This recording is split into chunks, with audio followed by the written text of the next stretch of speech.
Assalamualaikum warahmatullahi wabarakatuh. Waalaikumsalam warahmatullahi wabarakatuh. Saya kan seharian ini udah puasa Pak Ustadz. Iya, kelihatan lemes begitu puasa. Tapi 10 menit sebelum berbuka saya kedatangan tamu bulanan Pak Ustadz. Iya. Itu hukum puasa saya gimana ya Pak Ustadz? Baik. Terima kasih. Jangankan 10 menit, 1 menit sebelum maghrib datang kemudian bulan haidnya tiba, maka dianggap puasanya pada saat itu batal. Artinya nanti diganti di hari setelah Ramadan. Tapi Anda mendapatkan pahala dari situ. Pahala tetap dapat. Pahala dapat dari pahala sahurnya, pahala ibadahnya. Dilipat gandakan. Jangan dikira mudah. Hati-hati. Ramadan beda dengan hari biasa. Hari biasa Anda kemudian beramal, poinnya 10. Ramadan minimal kali 10 lagi. Hadisnya kunci. Kitabus Siyam, Al-Bukhari, nomor hadis yang pertama, paling kiri sebelah atas. Ya, illa siyam fa innahu li wa ana ajzi bihi. Orang-orang yang beramal itu kullu amal ibni Adam diberikan pahala setiap amal anak Adam itu 10 sampai 700. Kecuali puasa, aku yang kasih. Minimalnya berapa? Kali 10 kali lipat lagi. Wal hasanatu bi asyri amsalihha. Di kalau Anda mengerjakan sekarang misalnya salat dapat 10. Anda Ramadan kerjakan salat kali 10 lagi. Di saat Anda baca Quran, saat Anda salat sunnah itu pahala sudah dapat banyak dan niat puasa mendapatkan pahala dari situ. Hanya status batalnya mesti diganti lagi kemudian di waktu yang akan datang setelah Ramadan. Jelas di sini? Baik. Ada yang lain barangkali? Silakan. Oh ya, Mas Nami silakan. Assalamualaikum warahmatullahi wabarakatuh. Assalamualaikum warahmatullahi wabarakatuh.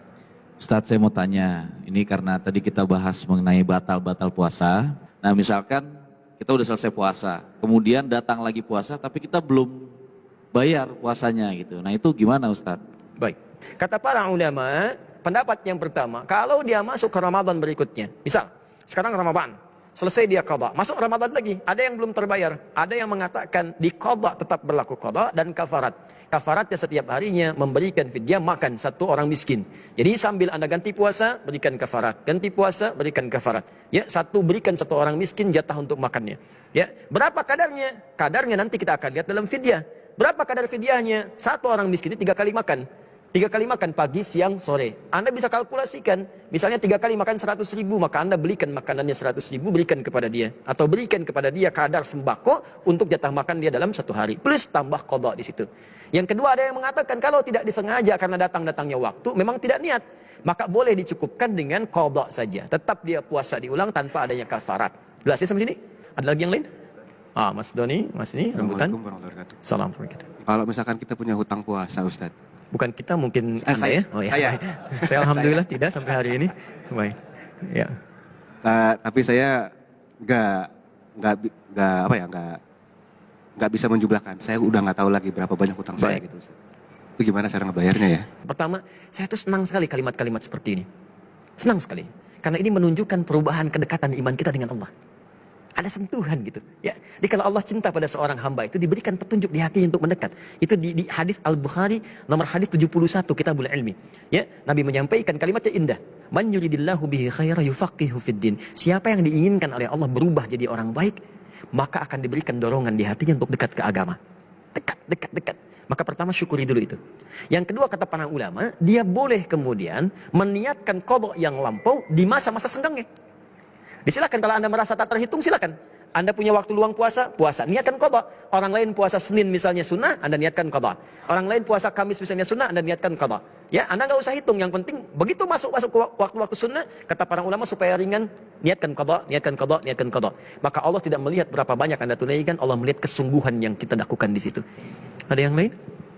Assalamualaikum Pak Ustadz. Assalamualaikum. Vino mau nanya nih Pak Ustadz. Misalnya nih Pak Ustadz, Vino lagi puasa, terus tiba-tiba sakit gigi gitu. Terus pas nyampe di tempat dokter gigi bilang harus dicabut nih salah satu giginya.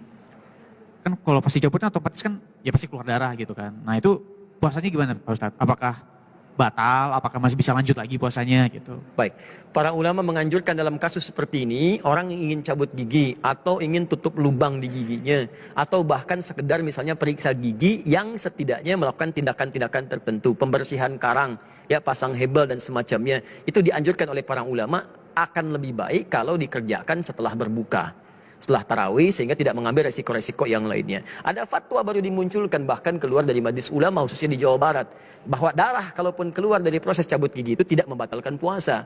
Tapi yang beresiko bukan darahnya.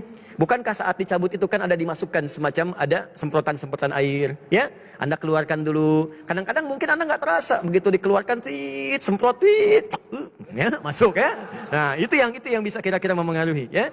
Jadi untuk berhati-hati setidaknya diakhirkan nanti ke maghrib setelah Anda misalnya selesai makan, kemudian siapkan salat tarawih, begitu selesai tarawih Anda bisa selesaikan. Itu akan lebih baik.